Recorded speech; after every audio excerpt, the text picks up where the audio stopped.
Welcome back to our second episode of the Sam and Noah Show. This is Sam speaking. Yeah, Noah here. And it's a beautiful Tuesday afternoon. The sun is shining. Things could not be better. Noah, what have you been doing in the past few days? What you been up to? Oh well, I've been exploring the depths of my room. It's been a wonderful time here in Ottawa. Uh, have walked from my bed, and you won't believe it, all the way to my desk, and occasionally down the stairs to the kitchen to grab some food, and back up to my desk. So it's really been just quite an adventure over here. Yeah, you know what? I've come to discover a bunch of cracks in the ceilings of my house too now that I've been stuck inside for so long. And I can't get over the fact that this house is still holding itself up. Everywhere I look, feels like the birds are just dropping their dumps. It's going to come right through the roof and through the cracks in the ceiling. It's going to land on me while I'm sleeping. And I'm just petrified of the invasion of the seagulls when summer starts all over again. We had a guy actually come in check out our house. He had his mask, of course, with the gloves and the entire combo suit. But we've have also some huge cracks in the ceiling. I feel like my house is about to fall apart, but my fingers are crossed. Good times in quarantine. Well, I suppose just quickly, we should express our condolences to the people and families in Nova Scotia that were affected by the shooting. Yeah, it's a horrible thing that happened, and Yeah, it's awful. especially because that's not something you expect out of Nova Scotia or anywhere out of Canada. Yeah. But yeah, we're glad that everyone's okay now, and to the families of the victims, we're terribly sorry for your loss. So moving on, I guess we should get right into it. Noah, I guess this affects you quite a bit more than it affects me because you're actually going to university next year and I'm sticking around in high school. But it seems like, to me, the government, or not the government, but the school board keeps delaying putting grades into OUAC. Now, I guess you could talk a little bit more about it than I could because you know more about it, but Yeah. well, what are you feeling right now? How do you feel about it? All right. Well, right now I'm pretty happy with the situation, but I'm gonna look at it as if it were yesterday and not today. Uh, so, um, as of yesterday, we didn't really know when the march was supposed to be in OUAC. We knew that it was supposed to be by the 1st of May, but before that, it used to be by, I think it was Friday last week, and it's just been kind of chaos all over the place. There's some grade 11s in my class who don't know if they're supposed to be getting a mark for their grade 12 class because they're in grade 11. So it's kind of just all over the place. But today I received an email at about 2 o'clock that's saying that my marks have been uploaded to OUAC. And now I've been able to check them out, and I'm proud to say that I'm able to maintain a average that I wanted to. Nice. So you got a passing grade, is what you're saying? Passing grade, yeah, that's what we're looking for, except in English, where if I had the stereotypical Asian parents, they'd probably beat me up or not give me dinner. But um, other than that, I'm pretty happy with what we have. What I'm not looking forward to is learning for the next 3 months. I mean, who knows? Home Honestly, who learning, which knows? is gonna be I great. guess we're scheduled to come back May 31st or something. Doug Ford's trying to get us back in school, writing exams by the end of the year. But who knows? I mean, Quebec's doing it. They're sending their little preschoolers back to school. Yeah, I don't know if that's such a smart idea. Preschoolers, I'm not sure if they're so good about that whole 2 meter distancing thing. You see, the thing I find most ironic about all of this is that Quebec still has the most cases. And yesterday I even took the liberty to tweet to Premier Ministre Legault, the Premier of Quebec there. And I was like, Monsieur Legault, I just learned about exponential functions at school. And although it does seem that your curve is parabolic, please do not make it exponential.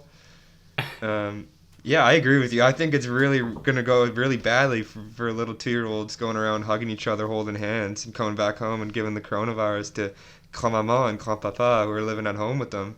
Yeah, so that entire thing is just kind of interesting, and I think it's funny that you pointed that out to him because yeah, that is true. You don't want it to turn into an exponential curve. And it's just especially the most, I guess, infected province, you could say, probably shouldn't be what is it, giving leeway on the restrictions or whatever. Yeah, I mean, So it seems to me, or at least based off of what my grandmother said, that the restrictions are still pretty strict right now in Quebec, but he's sending the little 2 and 3 year olds back to school for their mental health. Now, if I'm a 2 or 3 year old, going back to school is going to hurt my mental health, in my opinion, because I just want to be watching like Lego Star Wars or something on TV or like Ninja Ninjago Okay, but why instead are of 2 and 3 year olds going back to school? I don't remember going to school as a 2 and 3 year old. As a 2 and 3 year old, I what? was at How home. old are you in preschool? Like two, three, In four? preschool, well, you start elementary in grade 6. Grade So six? you're 5 or 4 if you're in preschool. You mean grade one? Grade 1, yes, sorry. I'm very tired. Um, yes, grade 1. So yeah, probably around 4 or 5. I mean, if you're in preschool at 2 or 3, good on you. Like you're the new genius. Yeah, I think I'm gonna skip preschool. That's why I don't know what age you are in preschool. Preschool's But overrated, I don't anyways. know. Yeah, I was about to say, no one talks about committing to a preschool for sports or something. Like, what's the big deal with preschool? Why is everyone going there? But yeah, so I found that interesting. I mean, also speaking of the curves, it seems that Canada's cases are only expected to double per day over the next 16 days. Or, sorry, are supposed to expected to double every 16 days as opposed to every 3 or 4 days, That's which, really good. yeah, which came out today. And I was surprised to see that because I thought it was going badly. Um, and another thing, speaking of Justin Trudeau and exponential curves, or a Premier Ministre, if we will, let's speak about the country's Premier Ministre. His mom, not only did his wife get coronavirus, but his mom almost died at the hospital. Really? Yeah, and When is this? I don't exactly know the story, but what I heard or what I think happened is that she was smoking a cigarette or something, and I'm not sure if she has dementia or not, or she might just be old, but either the house caught on fire and she inhaled too much smoke, or something happened to her lungs and she went into cardiac arrest. Now I might be completely wrong, so if any of you are listening to this and are just waiting to, send me a text saying, Sam, you're an absolute idiot, I'm sorry, I don't know what actually happened. But from what I gather, Trudeau's mom wasn't doing so good, but he says she's okay. I saw his tweet saying that she's okay. I'm surprised hearing about that. I don't know who someone who experiences that can be okay. Well, I mean, she may not be mentally okay now. She might be traumatized for life, but physically speaking, she seems to Yeah, be okay now. that's an interesting story. I have not heard of that one. Okay, so and when did this happen? Yeah, so, well, he tweeted this today. So I'm going to say that happened last night, or maybe early in the early hours this morning. So I guess last night, once again. Um, yeah, one sec. I'll pull up the tweet. I saved it on my phone. But it seems that she was in intensive care, Okay, and she's okay now, thankfully. yeah, that's good. He said,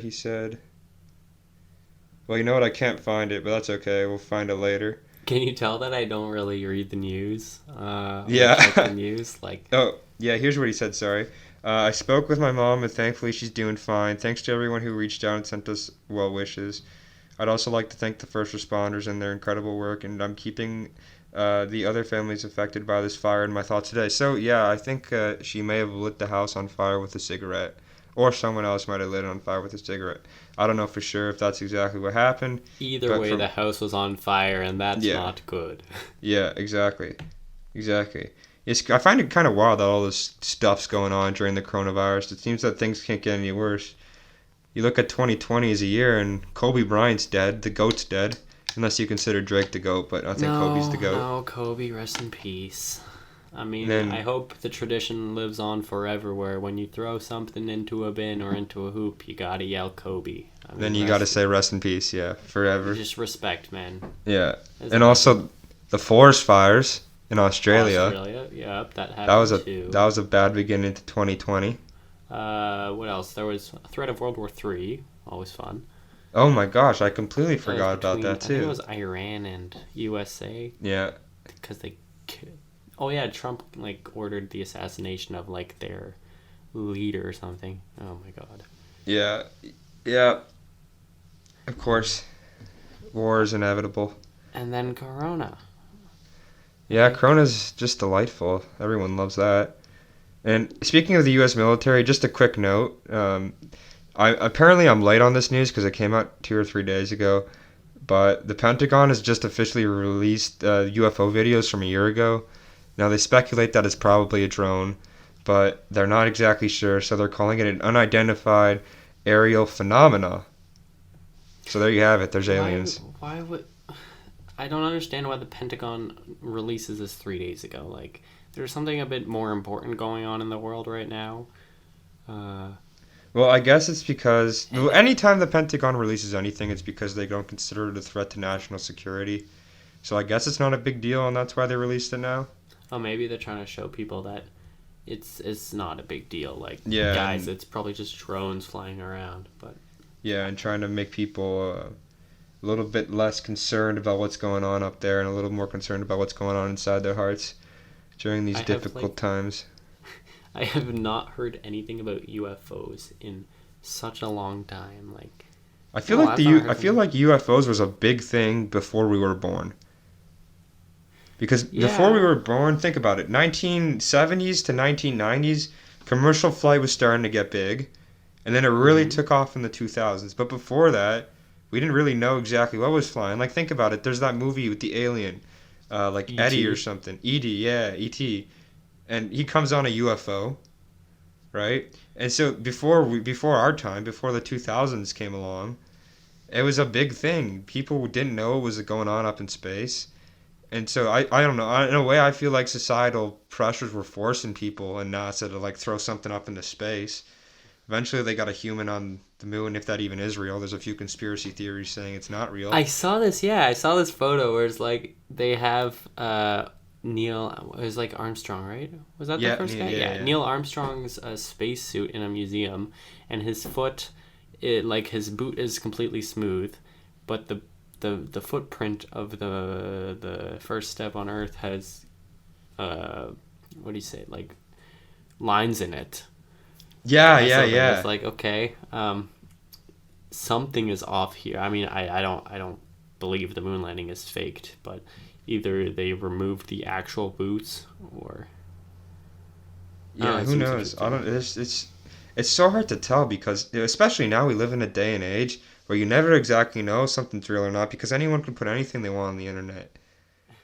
So it's just so hard today. I mean, I don't know. I'm pretty sure the moon landing's real too. I agree with you.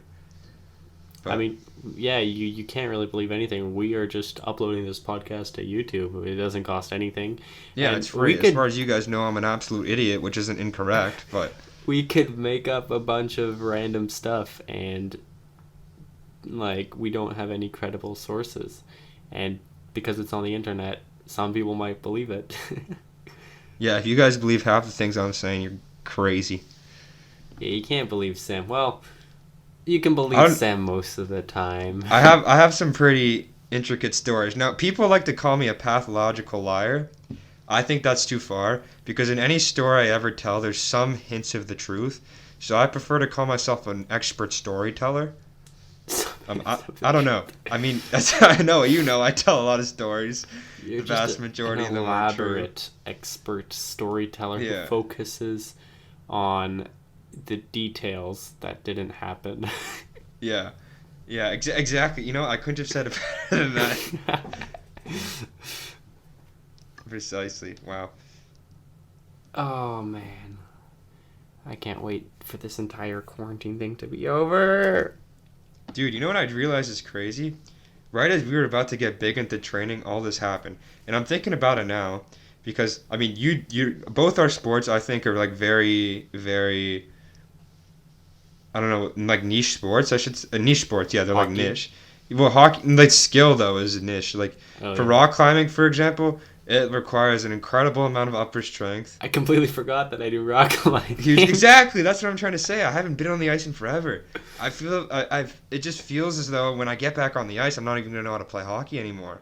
Oh, I wonder what that's gonna be. Oh wait, I might not ever get on the ice again. Exactly. That's what I'm Oh, trying to that's say. sad. All these people who just got big into their sports, or were about to get big into their training, Yeah. lost an opportunity, and you know they may not even ever start it again. Because for you, for instance, you got to go to university. Who knows if you'll be able to play then? Yeah, I don't think I'll be able to play hockey during university. I mean, university is a full-time job. Like, you are busy with 40 hours a week of material, that being tutoring, lectures, and homework. Like, engineering is a mad program. I'm not going to have time for Yeah, hockey. I forget. Yeah, so are you? So you're everything you basically applied for is engineering. So what you're trying to say is you're a smart guy.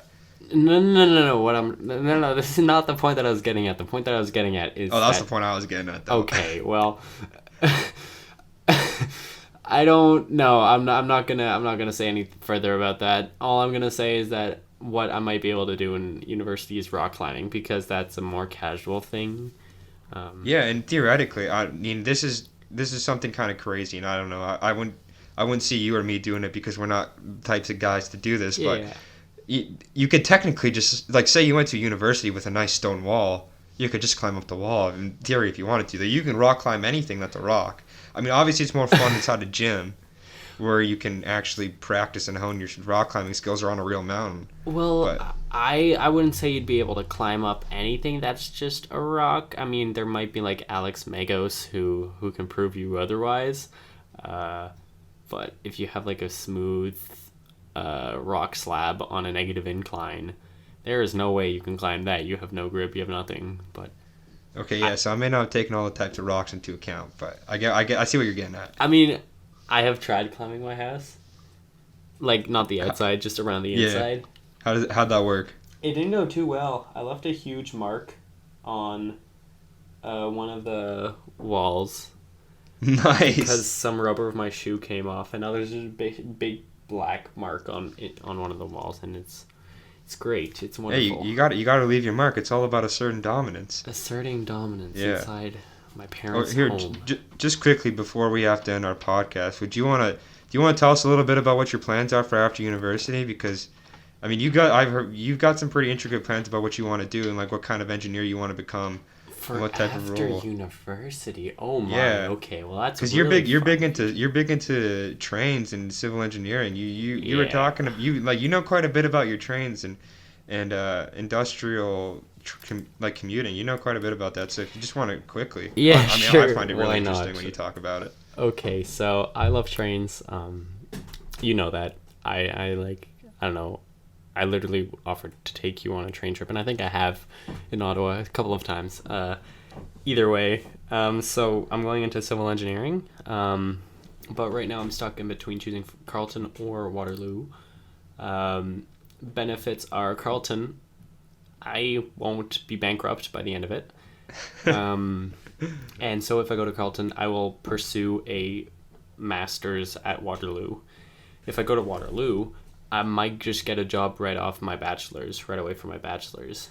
Um, and exactly what I want to do, I'm looking towards urban planning, stuff like that, city planning and all that jazz. And maybe like one of my other options was becoming a prof at university, honestly.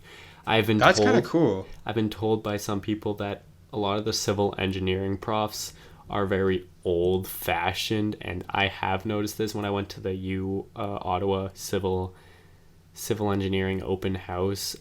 No offense to the guy, but he was just talking about wood the entire time. And I don't want to know about all the different kinds of woods there are. Like, if not, I'd be going into the trade of like being a lumberjack or something. Like, that's not really interesting. Wood structures, that's like stuff from the past. Like, if I'm gonna do this, I'm gonna do it right. I'm gonna go become a prof. I'm gonna show all the new technology. I'm gonna get really into the transportation engineering, because that's really what butters my egg roll. Um, You know, I can see you being a really good prof too. You got the prof look too, the long hair. the Well, I don't know many profs with long hair. No, I don't no, think no. that's a prof attribute. No, my dad told me that one of his first professors in university when he was studying aerospace engineer was this guy, and if you saw him on the street, you would have guessed he was the biggest hippie ever. He had the longest hair, best flow you've ever seen. The guy was showing up in Hawaiian t-shirts to school every single day, but he'd never met a smarter man in his life. That is, I can see you being that kind of prof. I Super chill, aspire to be that guy. boys with all the students. You know, go to student bars, hang out with the guys on Saturdays. Saturdays are for the boys, after all. Indeed. I can see you being one of the coolest profs anyone's had. I So would I don't love know. I would love to be a cool prof. Like, I don't know about being a high school teacher because I feel like people are still too young and not mature enough. Well, also in high school, there's like level of respect is a lot lower, I find, than in university. Not from students towards teachers, obviously. I mean, Yeah. because I mean, obviously, there's very respectful students in high school, but some people don't really want to be there. But when you're in university, it's because you want to be there. You're paying like if you go to Waterloo Ridiculous 16 amounts of grand a money. year, Yeah, like yeah, it's not cheap. it's not a free ride or anything. So yeah, I don't know. Maybe I'll become a prof. I don't know. We'll see in, let's say, 10 years from now where we're at. And Yeah, 10 years later, when on episode 1,000 or something, oh yeah, we'll see what's going yeah, on. yeah, definitely. And there are no more coronavirus cases in the world. Exactly. We'll move on to the next big pandemic. Yeah, so I'm just gonna set a reminder for 10 years, and then we'll Yeah. follow up in 10 years. Okay. All right. Well, that brings us to the 20-minute mark in our second episode of the Sam and Noah show. Yeah, we have Thank you brought for it down to joining us. 20 minutes. Just wanted to point it out, just because we thought 30 minutes is going to be a bit too long. So, like that, Yeah. we can maybe make it a bit more interesting with the less time we have. Who knows? Yeah, and hopefully, maybe we'll be bringing on some guests in the future. Who knows? We haven't really decided yet, but we'll see, I guess, when we run out of things to talk about. Yeah, well, hopefully not. Just let us know what you think. And yeah, so that concludes our second episode. Peace out, guys.